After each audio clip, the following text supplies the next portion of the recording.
நல்ல ஒளி விளக்குகள் போடப்பட்டு அந்த இடம் ஒளிமயமாக திகழ்கிறது. பார்வையாளர்கள், பக்தர்கள், ஆசிரமவாசிகள் போன்ற பலரும் அங்கே அமர்ந்திருக்கின்றனர். ஒரு புறம் ஆண்கள், மறுபுறம் பெண்கள்.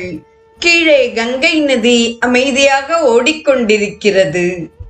கண்களை மூடி மனதை ஒருமைப்படுத்தினால் அதிலிருந்து ஓங்கார நாதம் எழுவதை கேட்கலாம்.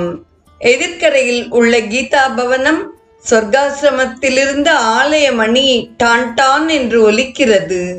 பின்புறம் இமயமலை ஓங்கி உயர்ந்து நிற்கிறது. என்ன கம்பீரமான தோற்றம்! இரவு நேரத்தில் அது காட்டும் கருமை நிறம் நமக்கு கருப்பு நிற கண்ணனை நினைவூட்டுகிறது.